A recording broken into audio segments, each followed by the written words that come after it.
Eli Harper grew up the son of a ranch hand who never owned a thing but the calluses on his palms and the horse that carried him between jobs.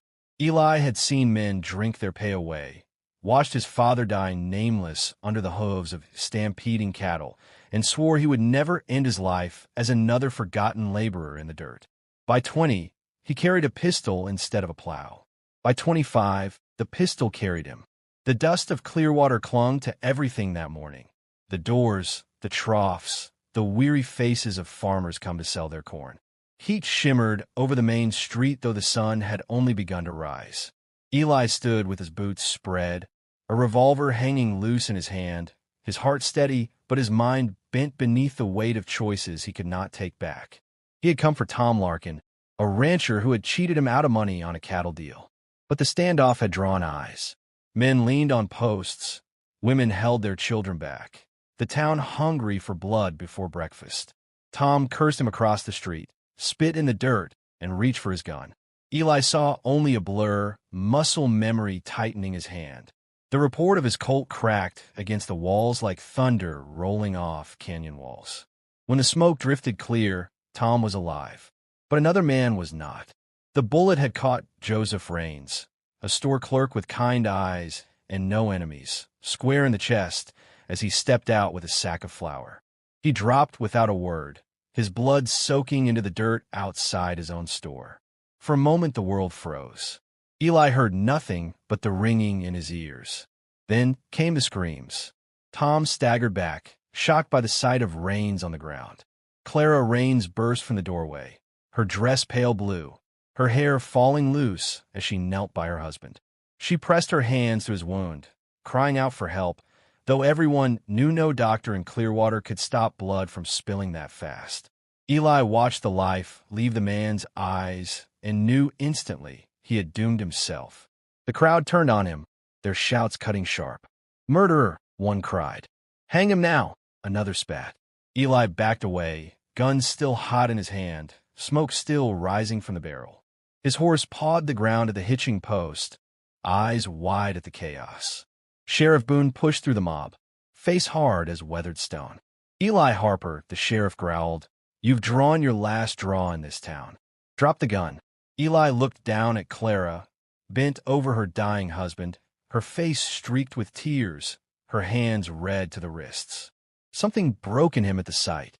He holstered the pistol, not from obedience, but because he suddenly had no strength left to keep it raised. Then instinct screamed, "Run." He vaulted into the saddle, spurred the horse hard, and tore down the main road as bullets from angry townsfolk chased him into the open desert. The prairie stretched endless, but guilt weighed heavier than the saddle beneath him. He could still see Joseph Raines falling, still hear Clara's sobs echoing over the dust. He had meant to settle a score, nothing more. Instead, he had put a bullet through a man who had never drawn steel, never spoken a curse, never wronged him. Eli pushed his horse until its lungs wheezed and its legs quivered, riding west toward the canyons where lawmen feared to follow too deep. Back in town, Clara sat by her husband's body until the sun dropped low. Neighbors tried to lift her, to take her home, but she refused. She washed his blood from her palms in the river behind their store, the water carrying red streaks downstream like ribbons of fire. Her son Sam, barely 6, clung to her skirts, silent and wide-eyed, too young to understand fully, too old to forget. Clara's world shrank in a single day from a family of 3 to the silence of 2. Sheriff Boone called a meeting that night in the saloon. The men wanted Eli hunted. The sheriff nodded, though he knew Eli could ride further than any posse could chase in this heat. Boone said, "He'll come back. They always do. And when he does, we'll be waiting." But Clara did not wait. She sat by the fire in her small home, staring into the flames until her boy fell asleep on her lap, and she made no vow of vengeance. Her silence carried a weight the town could not name. Out in the desert, Eli camped by a dry creek bed. He could not eat. He could not sleep. His revolver lay beside him, its steel catching the glow of his small fire. He thought of tossing it into the flames, but his hand never moved. Without the gun, he was nothing. With it, he was cursed. The coyotes howled in the distance, their cries sounding too much like the wails of the widow he had left behind. Eli buried his face in his hands, but the memories stayed. By the third day, word spread fast across the frontier. Eli Harper, outlaw. The newspapers called Joseph Raines a man of good standing, an honest merchant taken too soon. They called Clara a widow, though the ink on her grief was not yet dry. Eli's name became poison in the mouths of strangers. He could not walk into a town without hearing whispers, without seeing hands drift toward holsters. One evening, while refilling his canteen at a shallow river, Eli caught sight of his own reflection. The face staring back was lean, sun-beaten, and older than its years. His eyes, once sharp with fire, now carried only the dull ache of regret. He spoke aloud, though no one was near to hear. "I never meant it." The words drifted off with the wind, swallowed by the sound of running water. He knew it did not matter. A dead man's widow did not care for what was meant, only for what was done. Weeks later, Clara returned to that same river, this time without her husband's blood on her dress. She sat on the bank with Sam beside her, silent as the boy tossed pebbles into the current. Every stone sank without a ripple worth remembering. Clara watched the water and thought of how quickly life could be carried away, how helpless she had been to hold it back. She pressed her hands together and whispered, "Don't leave me here, Joseph. Not like this." Sam looked up at her, confused by words too heavy for a child's ears. She kissed his forehead and forced a strength she did not feel. Eli's trail carried him further west, into canyons where the rock walls closed tight and the wind sang like a chorus of ghosts. He tried to bury his past in the silence of those cliffs, but memory chased him down every narrow path. One night, under a red sky thick with dust, he dreamed of Clara's face, her eyes not filled with hatred, but with something worse. Disappointment. He woke with sweat on his brow and the revolver gripped in his hand, though no enemy had come. The twist came when Eli overheard riders talking in a trading post outside Dry Creek. Men from Clearwater had been seen near the Raines cabin, speaking harshly about the widow's choice to stay on her land rather than remarry or sell. The town whispered that she might have sheltered Eli once, that she pitied him. Lies, but dangerous lies. Eli realized his mistake had chained Clara to danger she did not earn. His bullet had not only taken her husband, it had marked her and her boy for scorn. As the sun set, Eli sat alone on a ridge and stared back toward the east. He had every reason to keep riding, to let the desert bury him in its endless miles. But the thought of Clara facing the weight of his crime, without protection, burned worse than his own guilt. He rubbed the worn handle of his revolver, the same weapon that had stolen a life and chained him to hers, and he knew the road ahead was not finished. The desert was wide, the law was closing in, and the widow's silence weighed heavier than iron. Eli spurred his horse back toward the land he swore never to see again. The red sky deepened, and the canyon winds tore through the night, carrying him toward a future he did not want but could no longer outrun. Clara Raines had not been a stranger to storms. She had seen dust storms choke the sky, floods wash through fields, and lightning strike down cattle in open pastures. But the storm, that night, the one that came weeks after Joseph's death, felt different. It pressed against her cabin walls with a violence that seemed personal, as if the sky itself wanted to break her apart.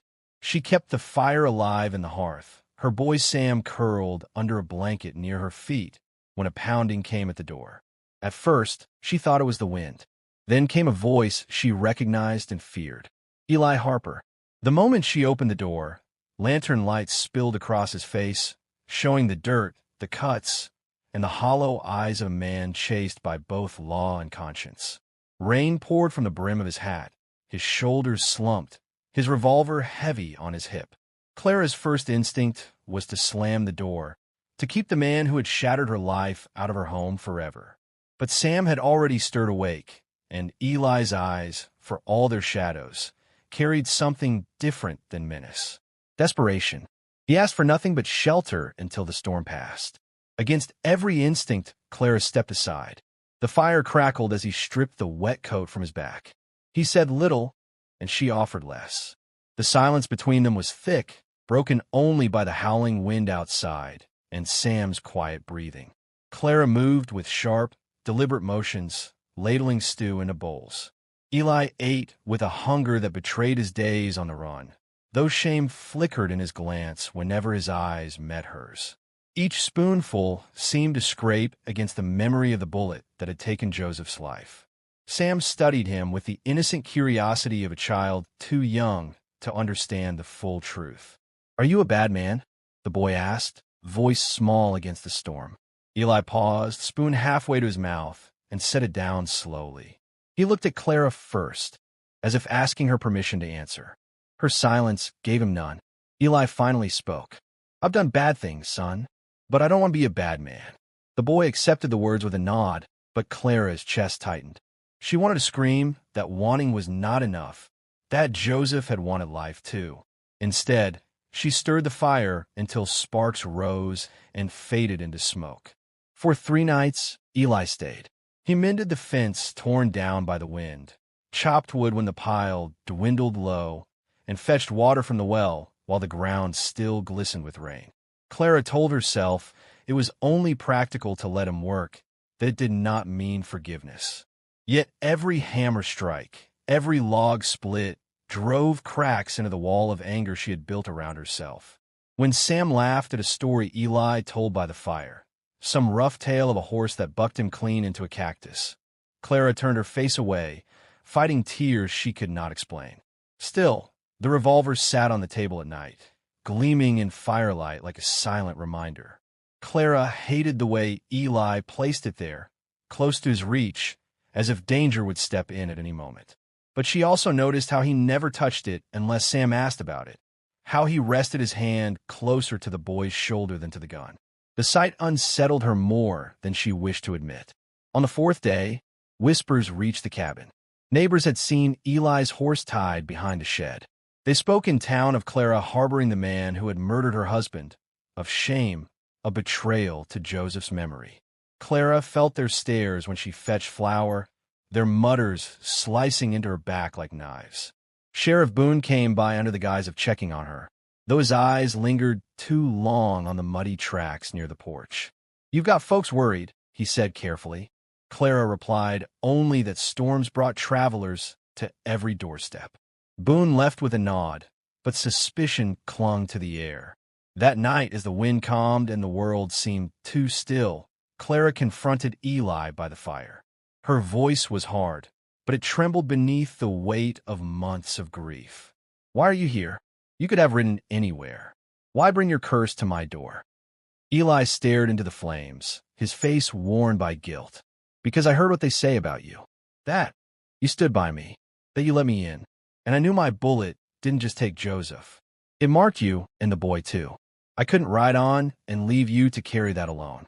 His words struck her with a cruel truth.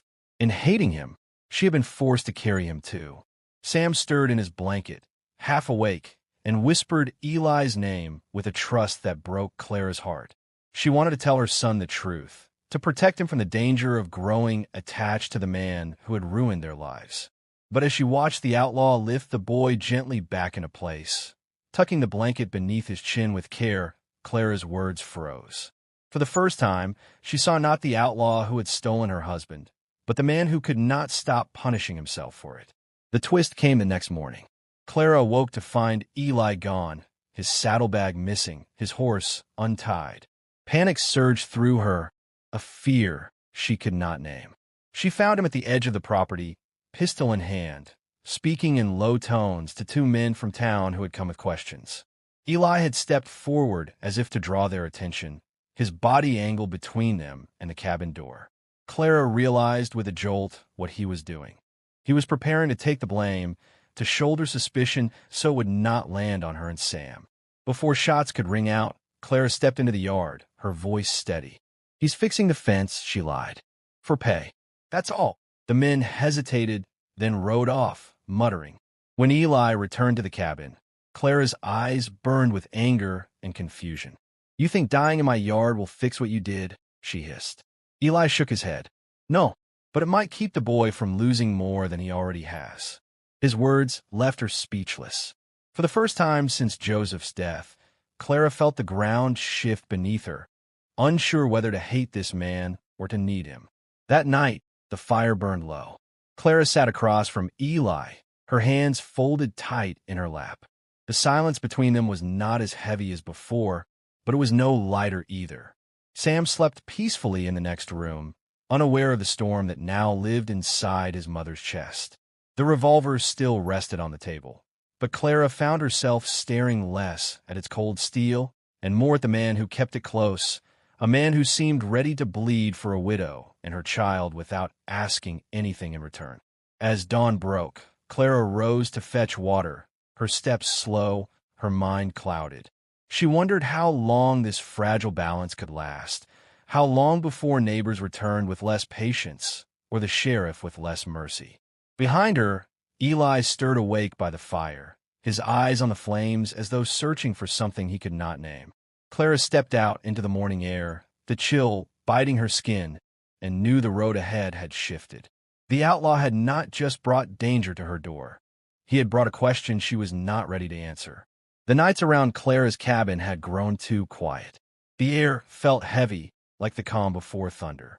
Clara sensed it before Eli did, though he had been listening to the ground for weeks, always alert to the shuffle of boots or the crack of a branch. The townsfolk's whispers had turned to threats, and Sheriff Boone's patience thinned with every passing day. One evening, long after Sam had fallen asleep, Clara sat by the fire staring at Eli. "They won't let this go," she said. "You being here only makes it worse." Eli nodded, eyes shadowed by firelight. "I know." The trouble arrived 2 nights later. The sound of horses reached them first, distant but steady, echoing through the canyon that ran behind Clara's land.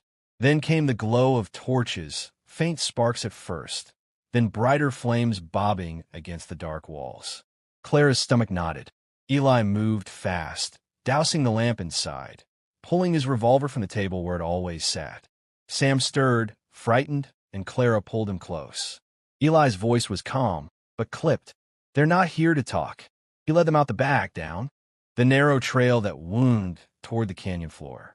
The moon was bright enough to light the path, but shadows clung to every rock. Clara clutched Sam's hand, stumbling on loose stones, her breath sharp in her chest. Eli stayed ahead, scanning the darkness, his gun gripped but not raised. "Stay low," he whispered. The torches above shifted closer, voices carrying through the night. Clara recognized some of them. Men who had bought flour from Joseph, men who had carried his coffin to the grave. Now they hunted the man who had killed him, and they hunted her for sheltering him. They reached a bend where the canyon walls closed tight, forming a narrow pass. Eli stopped. "We can't outrun them here," he said. "If we move, they'll see us. If we hide, they'll find us." Clara stared at him, fear hard in her eyes. "What are you saying?" Eli's jaw tightened. "I'll draw them away. You take Sam, and keep moving downriver. Don't stop." Clara's chest burned. "And if they kill you?" Eli didn't answer, but the silence told her what she already knew. Before she could argue, the glow of torches spilled into the canyon mouth. Shouts echoed. Eli stepped into the open, his figure outlined by the moon. He raised his hand, gun lowered at his side. "It's me you want," he called, his voice carrying against the stone. "Leave them out of this." The men spread wide, rifles raised, their faces lit by fire. Sheriff Boone's voice cut through the tension. "Step away from the woman, Eli. We're not here for her." Clara pulled Sam close, but she could feel the lies in Boone's tone. If they were willing to burn her house with her inside, they would not spare her here. The standoff dragged in silence, torches flickering against stone, breaths held as if the canyon itself listened. Eli stood alone, framed by darkness, his gun still low. Clara could see the struggle in his stance, the instinct to fire against the will to hold. Boone raised his rifle. The choice was seconds away. Suddenly, Sam broke from Clara's grasp. The boy ran forward, his small frame outlined by torchlight. "Don't hurt him," he cried. The canyon froze. Clara's scream tore through the night as Eli lunged, scooping Sam into his arms and twisting his body to shield him. A gunshot cracked, the sound exploding off the rock. Eli staggered, his shoulder jerking back, but he stayed on his feet, clutching the boy tight. The men hesitated, rifles wavering. Boone cursed under his breath, lowering his weapon. "Damn fool," he muttered. Eli's voice rang out, strained but fierce. "You want justice? Fine, but it ends with me. Not her, not the boy." He placed Sam back into Clara's arms, blood dripping down his sleeve, his face pale in the firelight. "Go," he whispered to her. Clara shook her head, tears streaking her cheeks. "Not without you." But Eli pushed her toward the shadows. "You have to." Boone stepped forward, torn between law and conscience. He had hunted Eli for weeks, but the sight before him was not of an outlaw gunning men down. It was of a man bleeding, standing between torches and a widow he had wronged. Boone raised his hand, signaling the men to hold. The canyon fell into uneasy silence. The twist came when one of the men, a rancher named Clay who had lost cattle to Eli years before, ignored Boone's signal. He raised his rifle, aiming straight for Clara. Eli reacted without thought. His revolver flashed, the bullet striking Clay before the rancher could fire. The man dropped, torch rolling across the ground. Chaos erupted, but Boone shouted louder, his voice cutting through the noise. "Enough! No more blood tonight." Reluctantly, the men lowered their guns, anger simmering but contained. Boone glared at Eli. "You bought yourself one chance. Don't waste it." The torches dimmed as the men retreated, their mutters echoing down the canyon until only silence remained. Eli sank against the stone wall, his breath ragged, his shirt soaked with blood. Clara knelt beside him, pressing her hand to the wound, her tears falling hot against his skin. "Why?" she whispered. Eli met her gaze, pain etched deep in his face. "Because I couldn't let him take more from you. Not again." The canyon was still at last, the firelight gone, only the moon left to witness. Clara held Eli's hand. Sam pressed against her side. The three of them bound in a silence heavier than any chain. The river below murmured faintly, carrying the night's weight away, but Clara knew the fight was not over. The town would not forgive. The law would not forget. Yet for the first time, she saw the outlaw and not as the man who had taken Joseph, but as the man who had chosen mercy when bullets were cheaper. As dawn crept over the ridges, painting the canyon walls in pale light, Clara helped Eli to his feet. His steps were unsteady, his body weak, but his grip on her arm was firm. The road ahead stretched uncertain, carved by choices that could not be undone. Clara looked at the blood on her hands, at the boy clutching Eli's coat, and knew their lives had crossed a line that could never be walked back. The sun rose higher, casting long shadows behind them, as they began the slow walk out of the canyon. Clara did not speak, but one question burned in her heart, a question that would follow them into the next day. How far could mercy carry a man already drowning in guilt? The first light of dawn crept across the canyon as Eli Harper leaned heavy against Clara's shoulder. His shirt was stiff with blood, his steps uneven, but his grip on her arm never wavered. Sam clung to his mother's other hand, his small face pale from the night's terror. The canyon behind them was quiet now, the torches gone, but Clara knew the silence would not last. Boone had pulled his men back, yet the law was not finished. The town wanted justice, and Eli's presence meant they would never let her live in peace. By midday, they reached the river. Its water moved slow and steady, carrying flecks of sunlight across its ripples. Eli sank to the bank, wincing as he lowered himself onto a rock. His hand pressed to his wound, but his focus stayed on the boy. Sam knelt beside him, wide-eyed, as if afraid to look away. Clara knelt too, soaking a cloth and pressing it to Eli's shoulder. He hissed, but didn't pull back. "You should have left me," he said quietly. "You and the boy deserve better than this." Clara's voice came sharp, though her hands trembled. "You don't get to tell me what we deserve. Not after what you've done." Eli turned his gaze to the river, jaw set. He wanted to argue, to say that he hadn't chosen that bullet, that fate had turned his hand. But excuses felt like dust on his tongue. All he could do was sit in the silence, listening to the steady rush of water. Sam broke it first. You're not going to die, are you? The words pierced through Eli more than the bullet. He forced a small smile, though pain lined his face. Not today, son. Clara stiffened at the word, but she didn't correct him. They camped along the river for 2 nights, hidden under the trees. Eli grew weaker, though he tried to split wood and keep watch. Clara noticed how his revolver sat unused at his side, the metal dulled from rain. At night, Sam curled against Eli's coat for warmth, clutching something small he had found in the outlaw's saddlebag. A pocket watch, old and scratched, the chain frayed from years of use. It was my father's, Eli explained when Clara asked. Only thing he left me worth keeping. Sam wound it clumsily, the tick faint but steady, as if time itself refused to give up.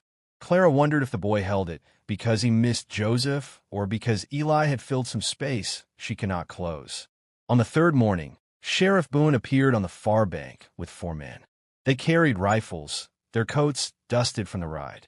Boone's voice carried clear across the water. Eli Harper, you're wanted for murder. Don't make this worse. Step out now, and I promise the boy won't have to watch you. D. Clara rose quickly, standing in front of Sam, her body stiff as stone.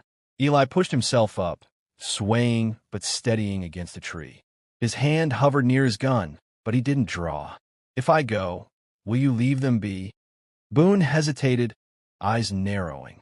They didn't pull the trigger. They'll be left alone. Clara's chest tightened.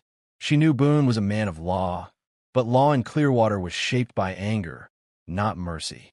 If Eli gave himself up, they would hang him before sundown. If he fought, the riverbank would turn red before Sam's eyes. She looked at Eli, at the blood still damp on his sleeve, at the hollow determination in his face. Don't do this, she whispered. But Eli's eyes were already fixed on Boone. I can't keep running, not with you two caught in it. The twist came when Sam stepped forward, clutching the pocket watch in both hands. He shouted across the river, his voice breaking. He's not bad. He saved us. Boone shifted in his saddle, his jaw tightening. The boy's cries silenced the men for a long moment. Eli's throat closed as he looked at the child, then at Clara. The weight of her gaze held more than words. Anger, grief, but also something else. A question she could not bring herself to ask. Eli holstered his revolver. Slowly, he walked to the edge of the river. Boone raised his hand, signaling his men to aim, but Eli stopped short of the water. If you want me, you'll have to take me from this side, he said. But know this. If you harm them after I'm gone, every man here will have my ghost at his back. His voice shook, not from weakness but from conviction. Boone studied him, weighing the risk, then lowered his hand. You've got until sundown.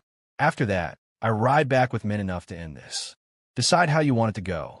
The sheriff turned, and the riders disappeared down the bank. Clara knelt by Eli as his legs buckled. You fool, she whispered, holding his face between her hands. You can't give yourself up. Eli's eyes closed, his breath ragged. There's no other way. Clara pressed her forehead against his, her tears falling hot. For the first time, she let her hand rest over his heart, feeling the thready beat beneath. She wanted to hate him, to cast him into the river and be done. But the boy's hand still clutched that watch, and her heart would not let her lie. As the sun sank low, Eli rose weakly, his decision clear in his eyes. He kissed Sam's forehead, placed the pocket watch into his small hands, and whispered, "Keep time for me, son. Don't let it stop." Sam clung to him, tears soaking his shirt, refusing to let go until Clara pulled him back. Eli stepped toward the water, his reflection rippling across the surface. The river carried the weight of the sky, endless and unbroken. Clara called after him, voice breaking. "Don't leave us here." Eli turned once, his face marked with sorrow, then stepped into the current. The water rose to his waist, then his chest, and then the river swallowed him whole. Clara stood frozen, her arms tight around Sam, her eyes locked on the place where Eli had disappeared. Minutes stretched into silence. The river rolled on, carrying what he could not bear. The pocket watch ticked faintly in Sam's hands, its rhythm steady against the boy's small chest. Clara pressed her lips to her son's hair, her body shaking. She knew she would have to build again, to face the town, to raise her boy in the shadow of two men, one buried in the ground, the other carried away by the current. When the sun finally vanished, Clara turned from the water. She held Sam close, his fists still wrapped around the watch, and walked back toward the cabin.